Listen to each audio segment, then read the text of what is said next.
do. What I like to do is start every meeting, whether we've ever met each other or not, whether you meditate or not. I like to start every meeting with a mindful moment. And so in order to do that, if you're not driving or operating heavy machinery, you can close your eyes. And once your eyes are closed, you can begin to bring your attention to this moment. I know we're all very busy and we're going from one thing to another and have a lot to do, but the way you can bring your attention to this moment is by breathing in slowly and deeply and breathing out slowly and fully through your nose if you can. And we'll take a couple more mindful breaths as you settle into whatever seat you're in. Relaxing your body, feeling the support of the chair or the cushion underneath you.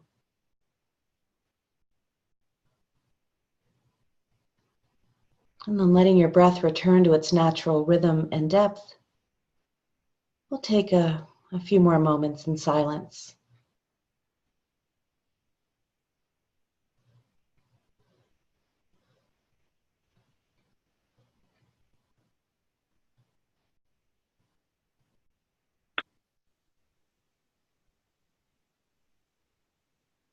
This mindful moment is a great way to start any meeting. And glad to have you all here. I see Vardini here. Hi, Vardini. Vardini is one of our graduates, and I'm glad you've made it on the call. So for those of you who have not met, my name is Sarah McLean, and I am the director of the Meditation Teacher Academy. And we have a number of programs that we offer through the Academy, but tonight's call is really to focus on the Meditation and Mindfulness Instructor program, which is a 200-hour program. It's designed so that you can do the first 150 hours in a distance learning fashion. Even though we're online right now, much of the program is not necessarily online where you're sitting in front of the computer, but instead you are directed into various meditation practices, readings, journaling practices, other exercises that you'll do, and then report on. I'm just going to mute everybody right now. And that during that 150-hour program, you're to continue your regular practice on top of the program.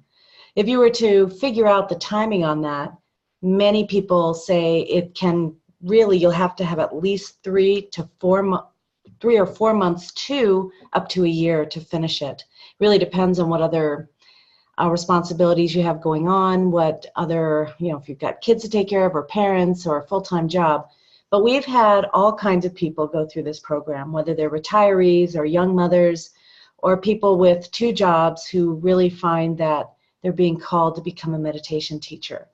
So after the first 150 hours, you then will come to Sedona. We actually have programs in Nashville, Tennessee, Sedona, Arizona, County Cork, Ireland, and we are working on an intensive in Byron Bay, Australia. So these are 8-day programs where you're really immersed in yoga sutras, yoga practices and philosophies, meditation from all different traditions, and learning how to share and teach and explore meditation with other people, regardless of how much they know or how much they don't know.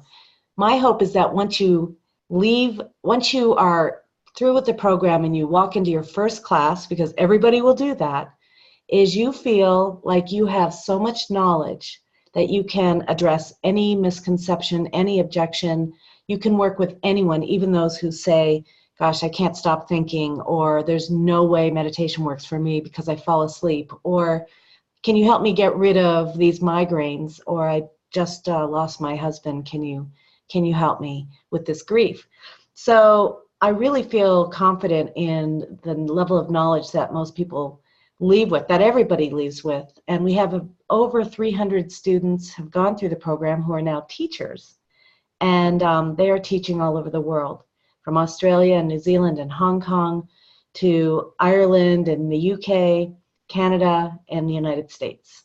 And so the program, the distance learning aspect is probably about 30 or 40% online. The rest is up to you to do the practices, the journaling, the exercises, the field trips even. And the other 8 days is a 50-hour immersion. And people ask me quite often, do I have to do the immersion? And in order to be certified, I really want to meet you in person. I really want to hear your grasp of the knowledge. I mean, there are a lot of meditation teachers out there, but there aren't a lot of good meditation teachers out there.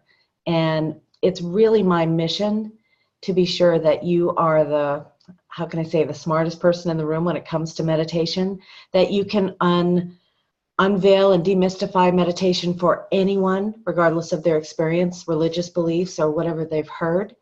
And I can teach you how to find the common ground. Whether someone comes to you and says, hey, I've heard about Vipassana or Zazen or Insight or Metta or TM or PSM, and I've heard about all these practices, what can you teach me? And to be honest, you can teach them all of the techniques that are mantra-based, breath-based, body-based, gratitude-based, emotionally based. You'll be able to find your way in because of the way we teach you to teach.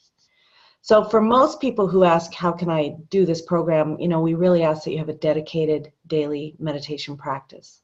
Now, I'm not going to judge what kind of meditation it is. I might make some suggestions for you about how you might make it more potent.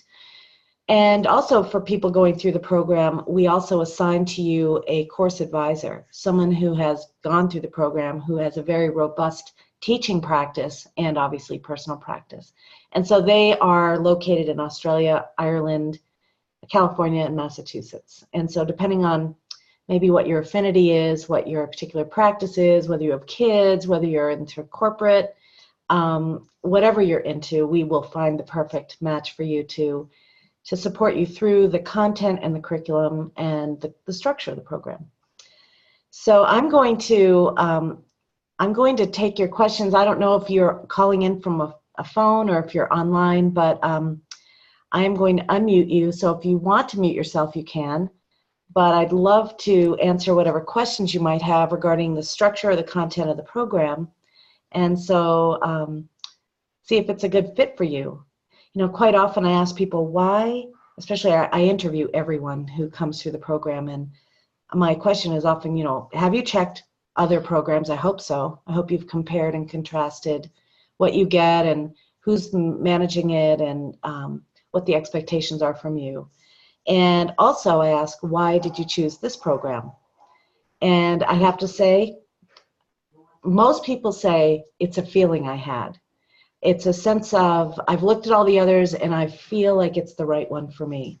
It's more of a gut feeling or something they feel in their whole bodies rather than an intellectual pursuit, although it is extremely intellectually challenging.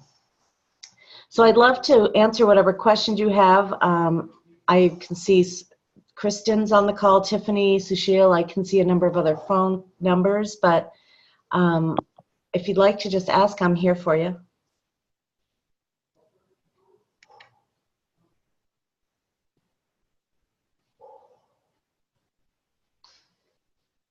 I have a question. This is Sushil. Hey, Sushil.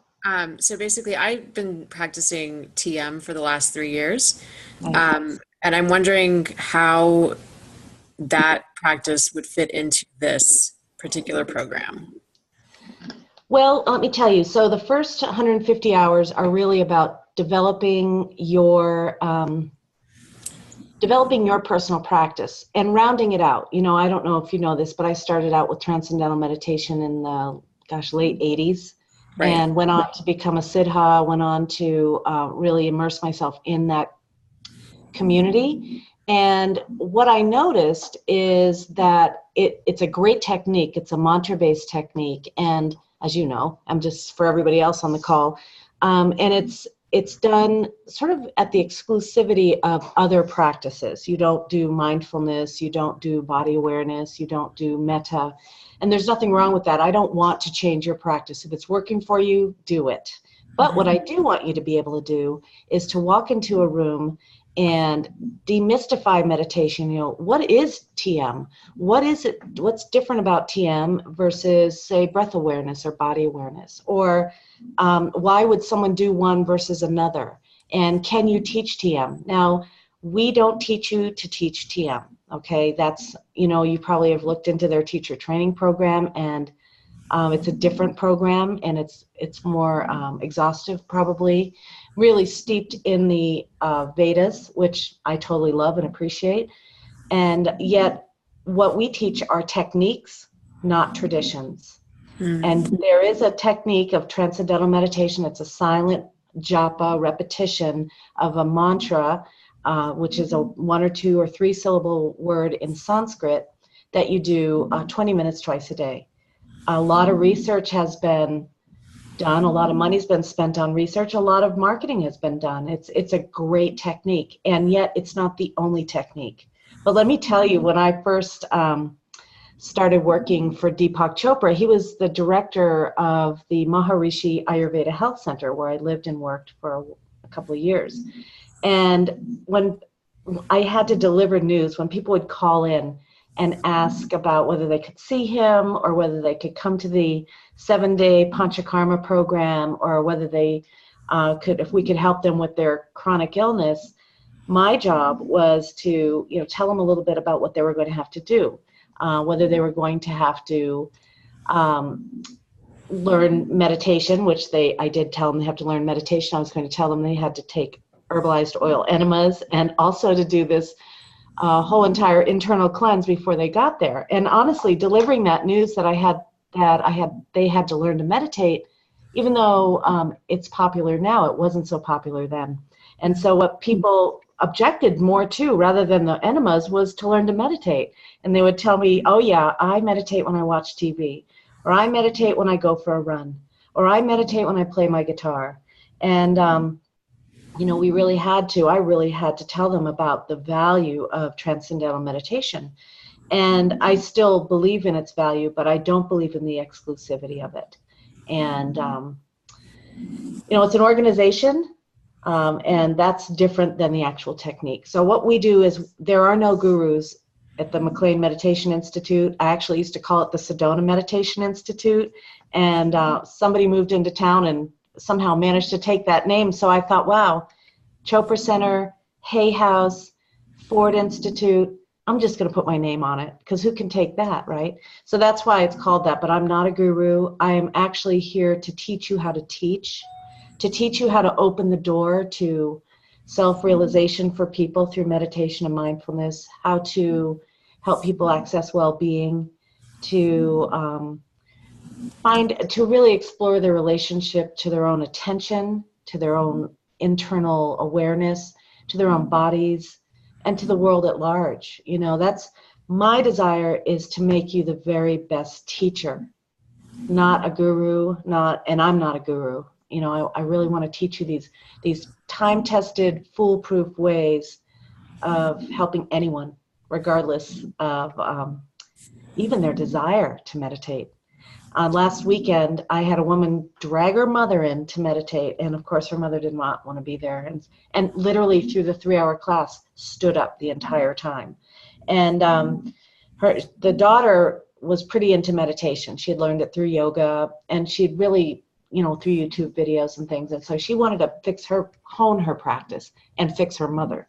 And by the end of it, the mother, who had said, I can't do it, my back hurts, I'm not even going to sit down for the 3 hours, I'll never be able to I don't even want to be here. By the end of the program, she understood the value of meditation and reducing inflammation in her body, helping her to get better sleep, and the various ways she could meditate that were going to fit her lifestyle. And so that's really what I want. You know, the reason I do this is to have more peace on this planet. You know, it's a turbulent time, and I know that we can't legislate peace, even though I'd like to try. But for me, it's like peace is really found one nervous system at a time. That's how peace can be created on this planet. And so it's my responsibility to be peaceful. It's your responsibility to be peaceful. And as someone who's sort of dedicated to peace, to be in this service, that's really what it is to be in the service of teaching and saying yes to anyone who asks you to teach. Thank you. You're welcome. Is there anyone else that has a question? Hi, this is Vardini. Can you speak up, Vardini? Yeah, hi. Can you hear me better? Is that better? Okay. So I just wanted to add just one sentence. I love this program because of the secularness of it and the inclusivity. Like, that's what got me in. And it's based on brain science. We learn so much about all of that, which then includes peace. Peace, we all are connected, and peace is all of us. So you can practice any kind that you like, and it's fine. But when we become teachers, we are knowledgeable about answering certain questions that people might have. Definitely, we will know all of the answers, but at least we'll have the information, and we can be, by Sarah allowing us to re-enter and listen to calls and attend education programs.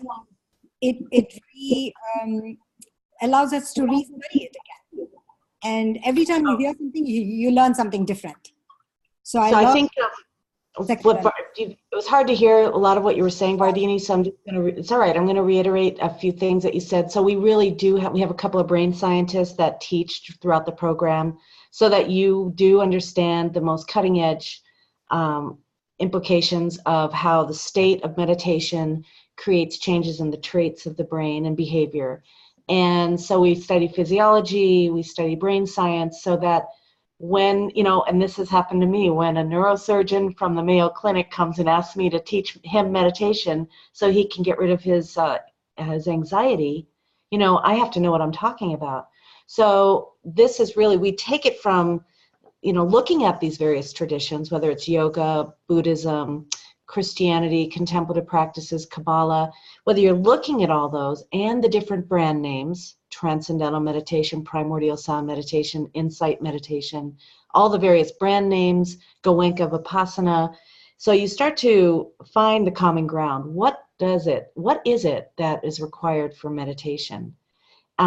So what I think also Vardini was talking about, and she's a researcher in Phoenix, and I'm glad to have you on the call. She's talking about once people go through the program, we invite them back as often as they want to immerse themselves back into the 8-day program because, sometimes you only hear about 10% of what someone says. So if you want to come back 10 times, we don't charge for people to audit the program after they've gone through it. And as a matter of fact, I find because people are not as so much in the fight or flight response, even though we meditate constantly, people are thinking about passing and presenting. They can tend to have a little bit of a contracted awareness, even in a meditation teacher training program. So coming back as often as you want and assisting if you like. There are even paid positions to do that. So thanks for sharing that, Vardini. Is there anyone else who has a question about the program? Anyone who has a meditation question about their own personal practice or about a practice you've heard about that maybe you don't know about, you want to hear more about? Hi, Sarah. It's Kristen here. Hey, Kristen. I would say that I am on the newer scale of my own personal meditation practice. I'm in the process of being more mindful myself, but also becoming aware of how I can create that in others as well. So this is truly something that calls to me. But my question is, in order to go through the program, you had touched on it briefly, but is there, I hate to say prerequisite, but is there a prerequisite to your own personal practice that you have to have before getting into the program? Well, let's put it this way. By the time you're ready to come to the intensive, which is that 8-day program, you need to have a year of meditation, a solid meditation under your belt.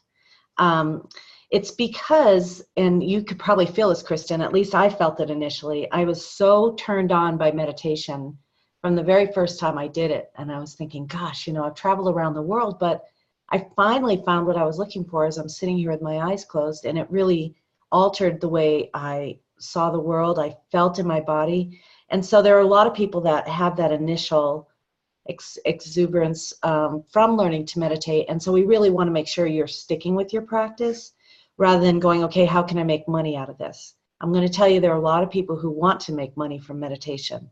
And if you're in it for that reason, you might want to start looking at a different job. But it will help you. I mean, there's certainly ways to go into corporate and to do private training and to become a coach and add it to your coaching practice or your yoga practice.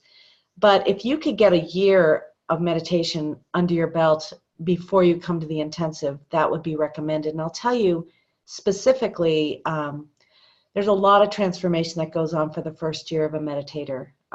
You know, some people in TM, and Sushil probably knows this word, they call it roughness. Some people call it unstressing.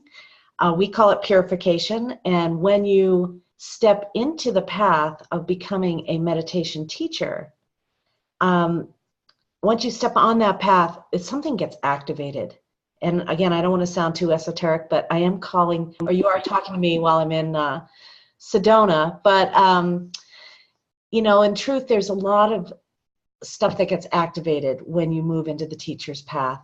You step in from the practitioner to the guide, and you know, all the roughness in your way of being kind of gets smoothed out. Now, it could be something as basic as self-love. You might recognize that you don't honor and love yourself, but yet here you are teaching that. Or maybe it could be about getting rid of toxic relationships that you've kind of been immersed in. And then as you get into this program, those kind of have to fall away. Or perhaps it is something physically, how you treat your own body, or maybe even that you don't even say what you mean or ask for what you want.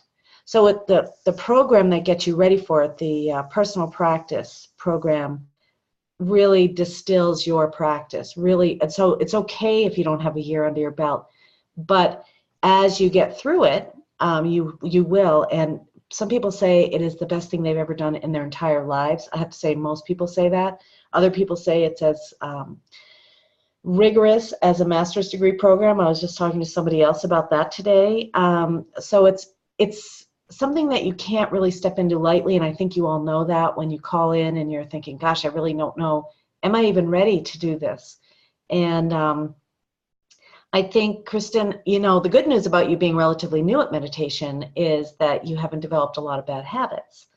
The other day, I teach meditations on Sundays as well at my center here in Sedona, and I had a woman come in. Someone told her she should get into mindfulness, and she's been a TMer, or I don't know if it was TM or primordial sound. It was a silent mantra practice she had been doing for 20 years. Yet somebody told her she needed to get into mindfulness. And so to be able to differentiate the two and understand the way that transcendence that occurs with silent mantra practices, it feeds one part of your evolution, but yet engagement and mindful living feeds another part of your evolution. And you know, there have been people around in the world of meditation that say things which sound so trite, like everything is meditation.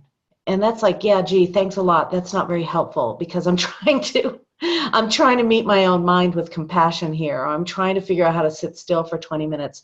And when some guru says that, it's not very helpful. But what ends up happening, and I think you can, for those of you who've been meditating a while on this call, is it does seem that way. You know, the work you choose, the relationships you're in, your daily routine, it all becomes meditative. And, you know, it can be something you meditate on and truly can feel like that. But that's not initially helpful. So the initial meditator goes through a lot of gyrations. And I'd love to hear, Kristen, if you have had any experiences that would be considered a little rough, or feeling like maybe you don't belong in the crowd you've been hanging out with, or starting to recognize toxic relationships, or even seeing the benefits of meditation above and beyond the roughness, like being able to be more present with your friends, or your memory's improved, or you feel physically better. Yeah, so thank you for that. That's it's great. I think over the past 10 years, I've come from a corporate background, and I've struggled with it because from the beginning I knew it wasn't a fit, but I didn't know what. And so it's been a long journey of finding what really who I am, and where I can be truly myself. Yeah. And with that recently has really focusing on being present in the moment and experiencing the emotion, whether it's good, bad, or indifferent, to its fullest. Yeah. And then to accept it for what it is, and then to move on to the next one. So that's been something that's been really neat. I find that lately, it's not that I have impatience with people, but I just choose to spend my time with people who fuel that side of me, Mm-hmm. drain the soul, so to say. Yeah. And I find, so that's been really neat, and really just coming into my own and being able to set my personal boundaries, but at the same time expand beyond what I thought was possible. It really sounds like you're going through exactly what, I'm talking about in terms of the purification that can occur with this awakening, that maybe you start putting your spirituality first, or at least up front, instead of maybe money or power or position. And not that one is better than another, but you're looking for like-minded, supportive people to spend your time with. And I find sometimes you don't even have to talk about spiritual things. It's just a feeling you get being around someone that knows there's something more than meets the eye, sort of likes to dwell in the unseen, the unfathomable. So that first year that can happen, it's who am I, and what am I doing even, and why do I keep doing this when this is not serving me? And so that roughness is what we're talking about, to move through that before you get on that teacher's path. But now, how long have you been meditating, Kristen? So not daily, but I try to as much as possible, for about 3 months. Great. Well, I can tell you the average amount of time that people take to go through the here is about 7 months.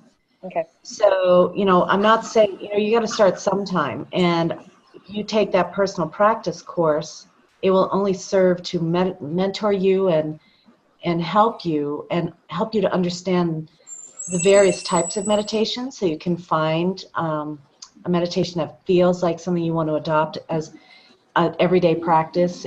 Ultimately what we want is to have meditation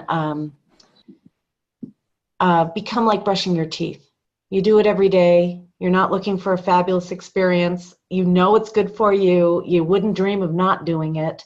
And it prevents buildup of stress or disease or whatever it may be. Meditation's like that. It's sort of a non-negotiable. And at some point it will turn into that for you. And so that's why we have mentors to really help you navigate whatever resistance you have. And sometimes, meditation's not that fun. Sometimes it's boring. Sometimes it doesn't feel like it's working. Some people get kind of stuck on their path. And so to revitalize it, to keep it robust for you, to keep it intriguing, and keep your commitment going.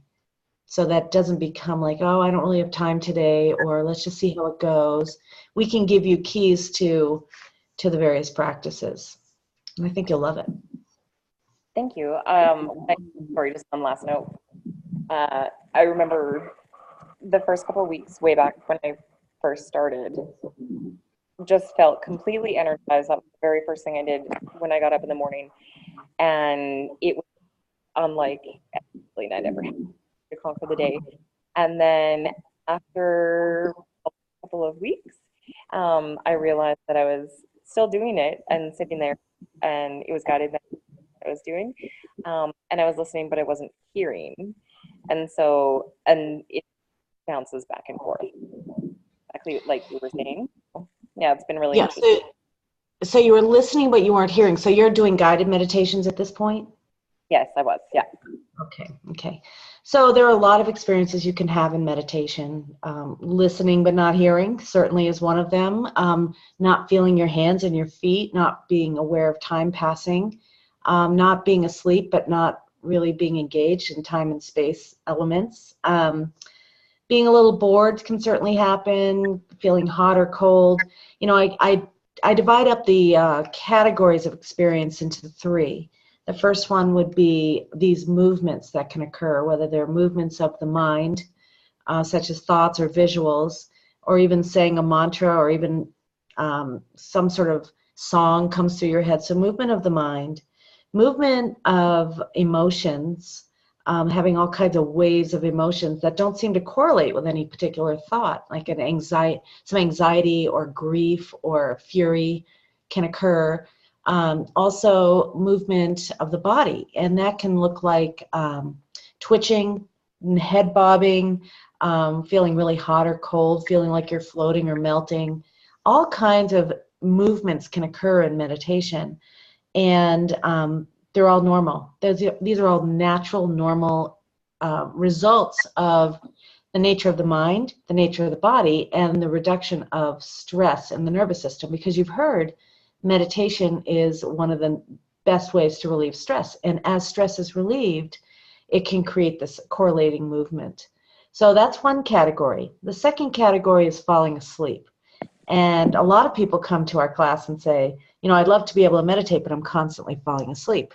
First of all, we have to ask, are you lying down? Because generally, if you're lying down, you're setting yourself up for a nap. And because you're relaxing, you're lying down, and most people meditate before bed, which is not what we recommend. And so when that happens, we sort of adjust some of the issues of where they're seated, what they're doing for meditation. And quite often, I say, how do you know you're asleep? And they go, well, I don't really know I'm asleep. And this is where we get to the third category, because I say, well, if you don't know you're asleep, they say, well, I didn't notice the time had passed. I knew I wasn't asleep, but I didn't have any thoughts. Kind of like you said, they were listening but not hearing. And this is the third category of what can happen in meditation, and it's called transcendence.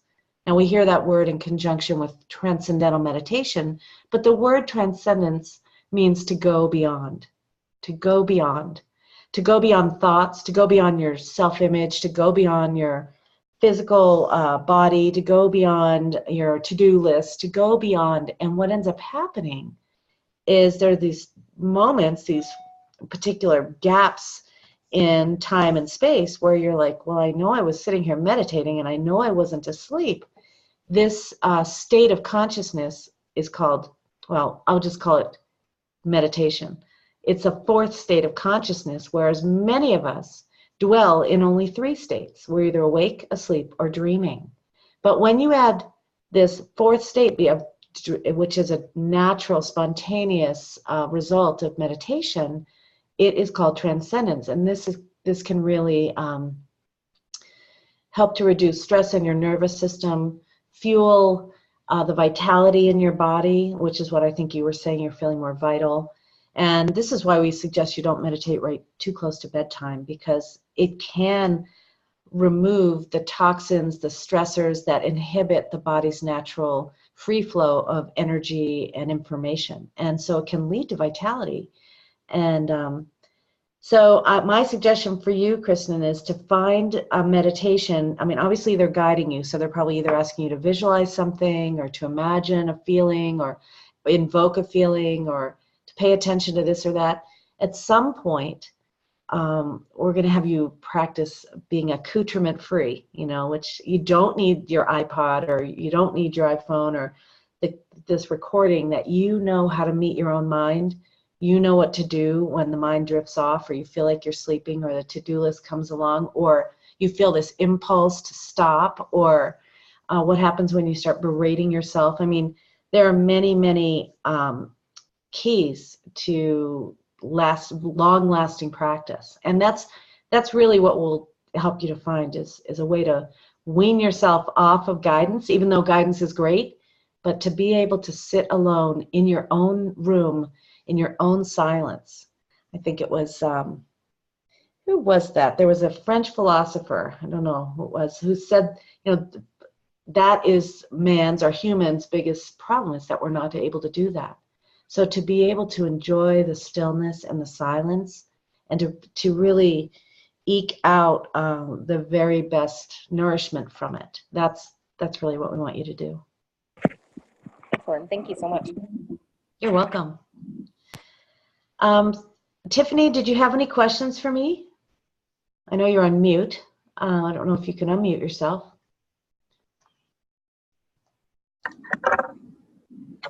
Can you hear me? I can, yes, hi. You can? Yes. Okay, sorry about that. No, I'm good, but thank you for asking. Okay, great. All right, well, Sushil, did you have anything else that you'd like to ask? No, I think I'm all set. Thank you. You're welcome. Well, thank you all for joining me. I'm happy to sit with you in a little bit of stillness for a couple more minutes as we wrap up this meeting. So let's do that. If you have to go, it's fine. I want to first of all thank you all for being here and letting me talk about my favorite subject, which is meditation. And I'm a meditation file, I guess you could call it, a lover of meditation. And it just deepens and deepens and deepens. I've been meditating for almost 30 years now and teaching for almost 25. And so it's been quite the journey that never ends. And so if nothing else, please keep meditating. The whole world needs ripples of peace. And thank you for taking that on. So as we close this meeting, we can close it mindfully, enjoying the company of one another as we close our eyes, unless, of course, you're driving. And I'll sound the bell, and as I do, hopefully it sounds good on your end. Just tune into the sounds as it begins and arises from the silence and returns to the silence.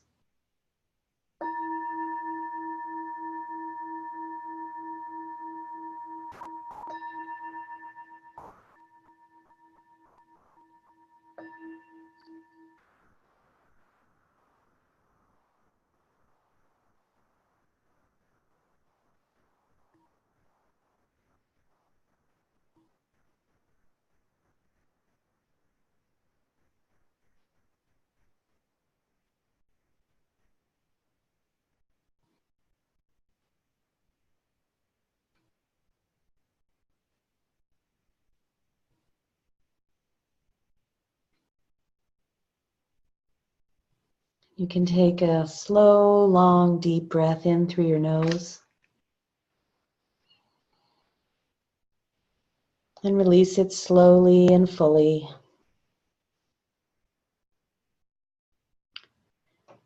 I want to thank you all for joining me, and we'll talk again soon, maybe. Call me if you have any questions about the program, and thank you for joining us, Bardini, and I imagine it's Christine on 714. Thank you all for joining us, and talk to you again. Thank you. Bye. Thank you.